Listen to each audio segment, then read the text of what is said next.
រឿងត្រូវអំពើសង្សារចាស់រឿងនេះបានពីបងស្រីនាងអំឡុងឆ្នាំ2005នៅស្រុកតូចមួយក្នុងខេត្តកំពង់ចាម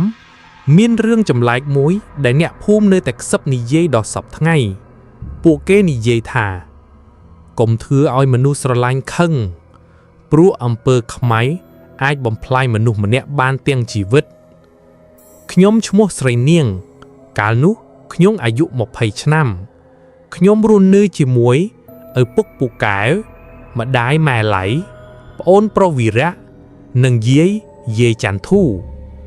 គ្រួសារខ្ញុំបើកហាងលក់គ្រឿងទេសតូចមួយនៅមុខផ្ទះខ្ញុំជាមនុស្សស្ងប់ស្ងាត់ស្រឡាញ់ការរៀនហើយមានមិត្តជិតស្និទ្ធពីរនាក់សុធាជាក្មេងស្រីនិយាយច្រើននិងរតនាជាមិត្តប្រុសដែលតែងការពារខ្ញុំកាលនៅវិទ្យាល័យខ្ញុំធ្លាប់មានសង្សារម្នាក់ឈ្មោះដារ៉ូគាត់សង្ហាពូកែនិយាយហើយជាក្មេងប្រុសដែលស្រីជាច្រើនលងស្នេហ៍ដំបូងគាត់ល្អជាមួយខ្ញុំខ្លាំងណាស់តែងជូនទៅផ្ទះទិញអីឲ្យញ៉ាំហើយសន្យាថានឹងស្រឡាញ់ខ្ញុំរហូតតែបន្ទាប់ពីស្រឡាញ់គ្នាបាន2ឆ្នាំខ្ញុំចាប់ផ្ដើមដឹងថាដារ៉ូជាមនុស្សប្រច័ណ្ឌខ្លាំងគាត់មិនឲ្យខ្ញុំនិយាយជាមួយប្រុសផ្សេងមិនឲ្យដើរជាមួយមិត្តហើយពេលខឹងគាត់តែងគប់របស់របរថ្ងៃមួយគាត់ចាប់ដៃខ្ញុំខ្លាំងរហូតជាមនោះជាលើកដំបូងដែលខ្ញុំខ្លាចគាត់ខ្ញុំសម្រេចចិត្តបែកគ្នាតែដារ៉ូមិនព្រមគាត់យំលុតជង្គង់ហើយនិយាយបើអូនមិននៅជាមួយបងអូនក៏មិនអាចនៅជាមួយអ្នកផ្សេងដែរបន្ទាប់ពីបែកគ្នាដារ៉ូបាត់ពីភូមិអ្នកខ្លះថាគាត់ទៅធ្វើការថៃអ្នកខ្លះថាគាត់ទៅរៀនអាគមជាមួយគ្រូខ្មែរខ្មៅ6 ខែក្រោយខ្ញុំចាប់ផ្ដើមស្គាល់រតនាមិត្តខ្ញុំតាំងពីក្មេងរតនាជាមនុស្សស្លូតចិត្តល្អហើយខុសពីដារ៉ូទាំងស្រុងពេលនៅជាមួយរតនាខ្ញុំមានអារម្មណ៍សុវត្ថិភាពក្រោយមកពួកយើងក៏ចាប់ផ្ដើមស្រឡាញ់គ្នាតែចាប់ពីថ្ងៃដែលខ្ញុំមានសង្សារថ្មីរឿងចម្លែកក៏ចាប់ផ្ដើមកើតឡើងយប់មួយ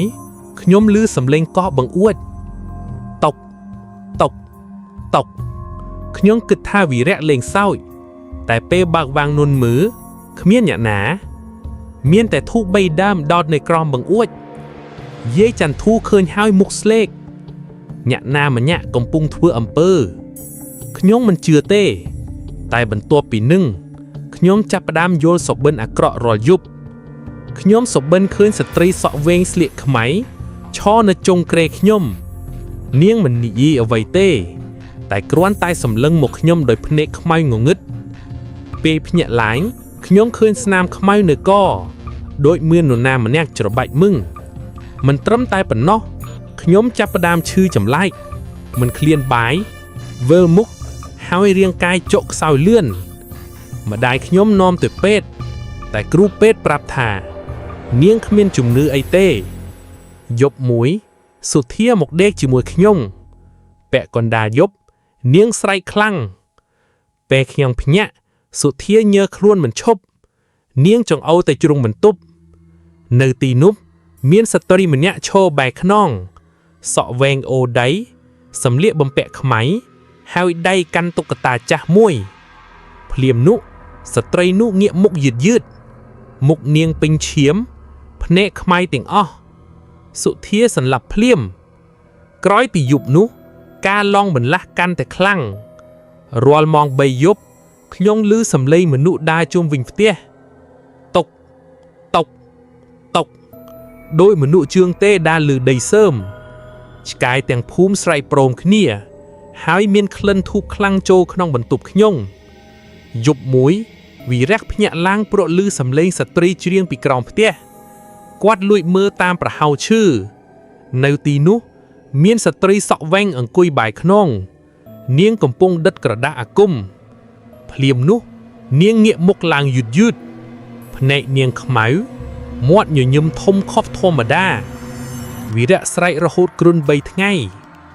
ងៃបន្ទាប់ម៉ែឡៃកំពុងធ្វើម្ហូបនៅផ្ទះបាយស្រាប់តាឈាមធ្លាក់ពីលើពីដានតុកម៉ែឡៃសម្លឹងឡើងលើ ហើយឃើញស្ត្រីម្នាក់វាលើពីដានសក់នាងធ្លាក់ធ្លុះមុខដៃខ្មៅវែងហើយភ្នែកសម្លឹងចុកក្រោមម៉ែឡៃស្រែករហូតសន្លប់យប់នោះរតនាមកដេកប្រកាខ្ញុំតែពាក់កណ្ដាលយប់គាត់ភ្ញាក់ឡើងព្រមមានសម្លេងខ្សឹបនៅត្រចៀកចាក់ចិនពីនាងទៅរតនាបើកភ្នែកយឺតហើយឃើញស្ត្រីសក់វែងដេកក្បែរខ្ញុំមុខនាងនៅជិតមុខខ្ញុំប៉ុន្មានសង់ទីម៉ែត្រសក់នាងរុំលើខ្លួនខ្ញុំទាំងអស់រតនាទាញខ្ញុំចិនទាំងភ័យតែភ្លាមនោះទ្វារបន្ទប់បិទខ្ទប់ដោយខ្លួនឯងក្រចកបីខ្ទេចភ្លើងភ្លឹបហើយសំឡេងស្ត្រីសើចលាន់ពេញបន្ទប់ហាថ្ងៃបន្ទាប់យាយចន្ទធូនាំខ្ញុំទៅរកអាចារ្យម្នាក់អាចារ្យមើលមុខខ្ញុំយូរហើយនិយាយតិចមានគេយករបស់អូនទៅធ្វើអំពើខ្ញុំត្រជាក់ខ្លួនភ្លាមញាក់ណាអាចារ្យបិទភ្នែកស្ងាត់បន្តិចមនុស្សដែលនៅតែចង់បានអូនខ្ញុំគិតទៅដល់ដារ៉ូភ្លាមយប់នោះភ្លៀងធ្លាក់ខ្លាំងភ្លើងក្នុងផ្ទះភ្លឹបស្រាប់តែខ្ញុំឮសំឡេងដាវជុំវិញផ្ទះតុករតនាចេញទៅមើលក្រៅតែភ្លាមលុះគាត់ស្រែកខ្លាំងពេលខ្ញុំរត់ទៅរតនាដួលនៅមុខផ្ទះលើទ្វារមានឈាមសរសេរអូនជារបស់បងក្រោយថ្ងៃនោះរតនាចាប់ផ្ដើមជួបរឿងអាក្រក់គាត់តែងឃើញស្រមោលមនុស្សតាមពីក្រោយម៉ាតូខូចកណ្ដាលផ្លូវហើយយប់ខ្លះមានសំឡេងខ្សឹបនៅត្រចៀកចាក់ចេញពីនាងទៅ plot twist ថ្ងៃមួយវីរៈលួចឃើញដារ៉ូត្រឡប់មកភូមិវិញហើយ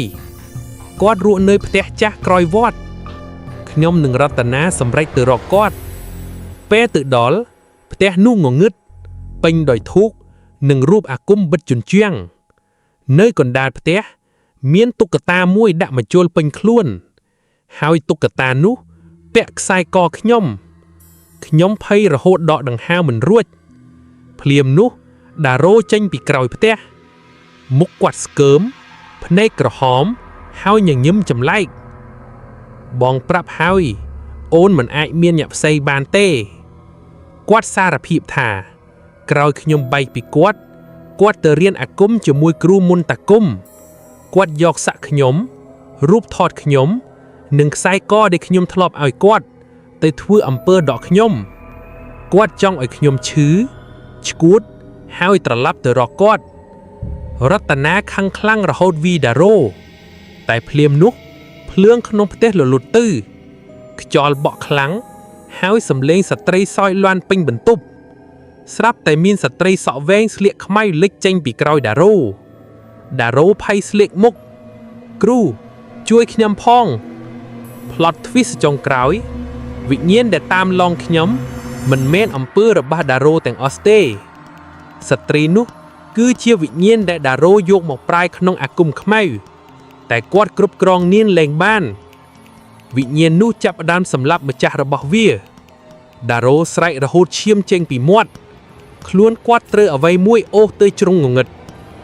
សំឡេងឆ្អឹងបាក់លាន់ពេញបន្ទប់ក្រកពេលភ្លើងភ្លឺឡើងវិញដារ៉ូដេកស្លាប់ភ្នែកបែកធំដោយភាពភ័យខ្លាចក្រោយថ្ងៃនោះអំពើលើខ្ញុំក៏បាត់ទៅសុខភាពខ្ញុំចាប់ផ្ដើមធម្មតាវិញតែយាយចន្ទធូនិយាយថាអំពើខ្មៅមិនដែលបាត់ដោយងាយទេរហូតមកដល់សប្តាហ៍ថ្ងៃរាល់យប់ភ្លៀងខ្ញុំនៅយោសបិនឃើញស្ត្រីសក់វែងនោះឈរនៅចុងគ្រែខ្ញុំហើយញញឹមតិចជីកមួយ